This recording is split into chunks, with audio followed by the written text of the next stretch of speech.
Hello, it's Tami, plays well with paper, guest designer for Whimsy Stamps. Today I am going to share with you some St. Patrick's Day cards that I'm going to make. And I have to tell you, I am just absolutely thrilled with the new St. Patrick's Day release from Whimsy Stamps. I celebrate St. Patrick's Day as a faith holiday, and I love, love, love the new stamps, quick card fronts, dies, just everything about this release. So today's cards, I'm going to make some shaker cards using the Celtic Mix quick card fronts. As you know, you get 8 card fronts in different designs, and then you get 2 cards with all of the sentiments in 2 different colors. The sentiments are may love and faith abide, may God fill your heart with gladness, share the good news, by his grace and glory, Irish blessings, happy St. Patrick's Day, not lucky, blessed, and start each day with a grateful heart. You've got a couple of images of St. Patrick, a couple of crosses, and then 4 harps with lots of shamrocks. Absolutely love these quick card fronts.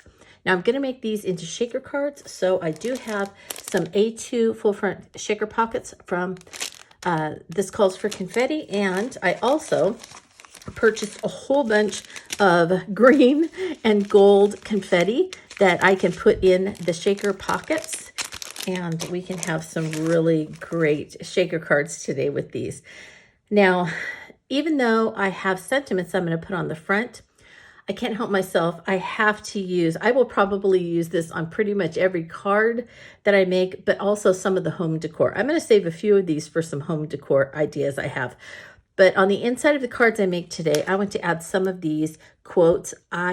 This might be one of my favorite Whimsy Stamps stamp sets. These have actual quotes from St. Patrick. We have a St. Patrick image, some wonderful shamrock images across, happy St. Patrick's Day sentiment. This is sweet. May the blessings of each day be the blessings you need the most. And then these 2 are 2 of my most favorite St. Patrick's Day quotes. And so I won't read them to you right now, but I absolutely love them. So this stamp set is called St. Patrick. And I hope that you love it as much as I love this stamp set. Truly one of my favorites. And then on the front of my shaker pocket, I'm going to use the new Celtic Knots Die Set. And this border is in 2 parts. So I'm going to cut out 2 different papers from this border. I'm going to cut out some Tim Holtz Ideology Sparkle Classic. I'm going to use the gold. So this isn't glitter paper. This is actually just, it feels very smooth, but I'm going to use the gold sparkle, and I'm going to use gold metallic. Now this 8x8 craft stock has been retired, but you can get it in the 6x9, lots of different places. So gold metallic and gold sparkle is what I'm going to use to cut this out.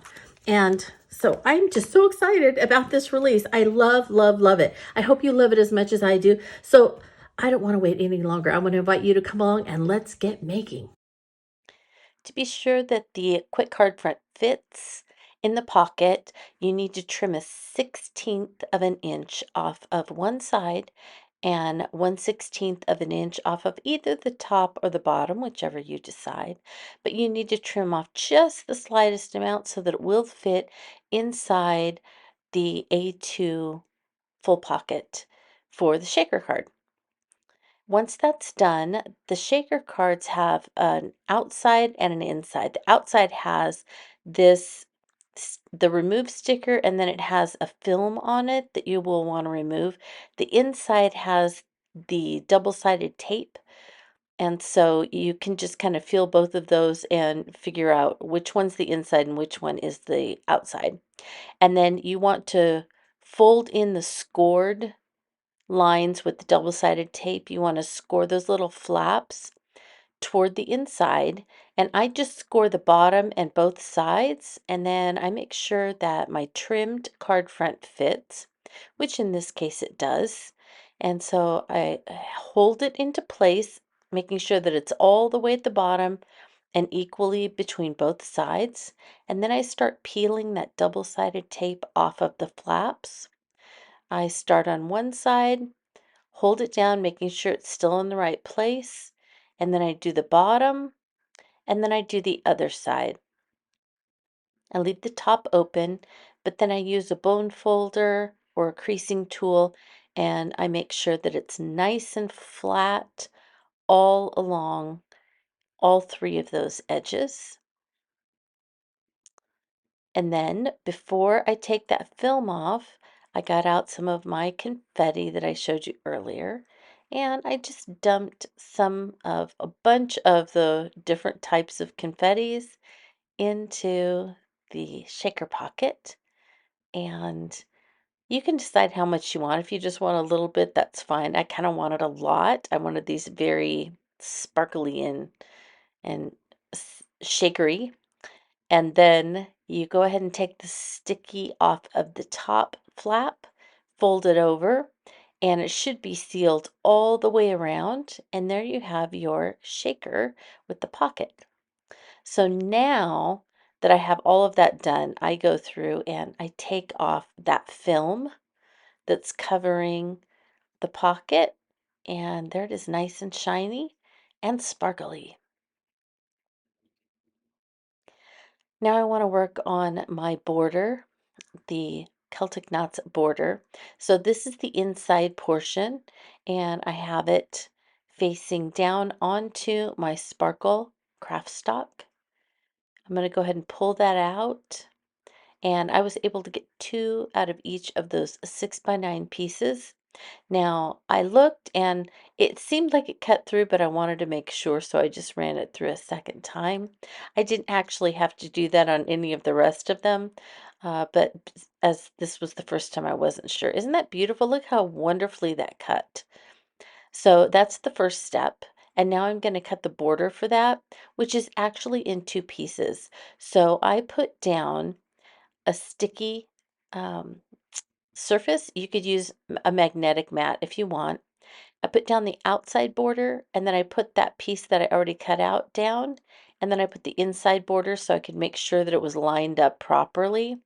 I removed the piece that I'd already cut, and there we go. We have that metallic border, and then I put the other piece, the sparkle piece on top, and I love it.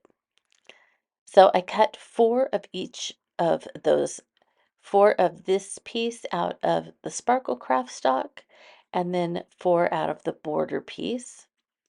So there we go. And now I'm just attaching them with my favorite adhesive. And sometimes I get a little too much, and so I was wiping it off there. And then I put some of my adhesive on the back of the border, and I'm just going to adhere that directly to the front of my shaker card. And I'm again wiping off any excess really quickly there, and I think that looks great. So now it's time for a few sentiments on the front. So I got out my quick strips dies, and I'm just kind of showing you here that some of them fit around several of them. And so I decided that for these cards, I wanted to use the green. So I went through and I just cut in between each of the sentiments. And then you can see that that leaves enough on the top and bottom for me to go ahead and center my quick strips die cuts so that I can use any of these that I want. And I really only need four, one for each of the card fronts that I'm making. So then I just got out my little sidekick. I centered this. Now, I really should have taped it, but I still have my limited supplies because we are still working on my studio renovation. And so this one ended up being off just a little bit. It didn't really bother me, but I actually ended up picking a different sentiment anyway and going with all ovals, as you can see. So I attached the ovals to the leftover bits of the sparkle craft stock.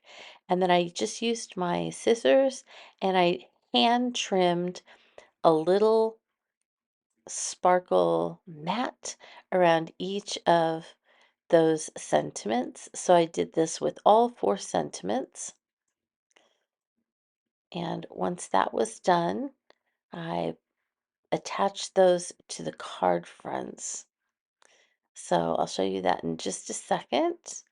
But it doesn't have to be perfect, but you do go through sometimes if you see a little bit that needs some more trimming, and you can do that. So now that I have those all four cut, I decided where I wanted those on the card fronts, and I added 3 thin foam squares to the backs, took off that little extra bit, and so I centered this one on the top of the border. Other ones I centered at the bottom of the border, and one of them I actually put in the middle of the card. Now, I'll show you those in a minute, but I need to attach those to some card bases. And before I do, I wanted to stamp the insides of my card bases because I wanted to use one of the quotes from St. Patrick, and I decided I wanted to use the cross as well. So I stamped on the back of the front part of my card base so that I could write on the other part of the inside of the card base. I added a few of those shamrocks and I stamped those in green archival ink. And then I didn't want to stop there. I just love this stamp set I told you I did at the beginning. And so I grabbed the little sprays of shamrocks and I stamped those in green archival ink onto the front of my mailing envelope, just for a little bit of St. Patrick's flair on the front of my envelope. So there you go. I did that on all 4 envelopes. But I didn't want to stop there, so I did decide to stamp on the back flap of the envelopes, and I did that by reaching for the Happy St. Patrick's Day sentiment that is on the St. Patrick stamp set. I stamped it also in green archival ink, and then I had decorated envelopes. Now it was time to attach the shaker card front to the card base that I had stamped. So I put some red line tape around the outside and little X on the inside of that shaker card front, and then I'm going to attach that onto the card base. So I opened the card base, I leaned the edge of the shaker card front onto my work surface, made sure that it all lined up, and then I really attached it by pressing it down, using my bone folder, making sure there were no bubbles. And then there you can see my stamping on the inside, and I also added my envelopes. So I was able to finish 4 cards very quickly with the new Whimsy Stamps St. Patrick's stamp, the Celtic Knots Die, and the Celtic Mix quick card fronts. All of this came together so easily, and I really love how they turned out. I actually already have people in mind for these specific cards to go to, so I'm really excited about that. So here I have, first of all, the shaker bits. I love, love, love. But one of the harps, I have the By His Grace and Glory sentiment. When you open it up, I have the Christ beside me, Christ before me, Christ behind me, Christ within me, Christ beneath me, and Christ above me quote, which is part of one of St. Patrick's actual prayers. And then, as I showed earlier, I stamped on the envelopes. So I'm going to go ahead and keep the envelopes with each card. I have another harp shaker, and this one says not lucky, blessed.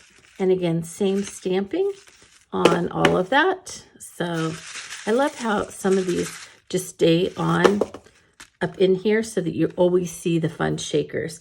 Now, these are the 2 that I actually have people in mind to give these to, but I really like them. So this one is a close-up of St. Patrick, or an artistic rendition of what he looked like. So St. Patrick was a young man from England. He was actually kidnapped and taken to Ireland as a slave, where he worked as a slave for many years as a teenager. He then escaped back to England, and then he went to seminary and eventually decided to go back to Ireland to share the good news of the gospel. And so part of my St. Patrick's celebration is to celebrate St. Patrick, a fellow sinner saved by grace, who went back to his captors and shared the gospel as a missionary to Ireland. So I always celebrate that. And this other one is another rendition of St. Patrick, and it says, "May love and faith abide," because he chose love and faith over not forgiving the people who had held him captive. So he chose love and faith instead of anger and hatred. And so I appreciate that and love to celebrate it. So there you go. I have 4 cards already made for this year's St. Patrick's Day celebration, and I'm really excited about it. Here are a few still photos of each of the cards that I made in today's tutorial. I want to first thank you so much for sticking with me through this longer than normal tutorial. I just had so much to say about this amazing release, and I wanted to share all about it with you. So thank you so much. If you would like any of these fabulous products, they are linked in the description for today's video, along with my social media links if you'd like to follow me on my social media channels. And I want to remind you to be sure that you're following Whimsy Stamps on all of their social media channels, because I want to be sure you don't miss any of the new products and the amazing inspiration.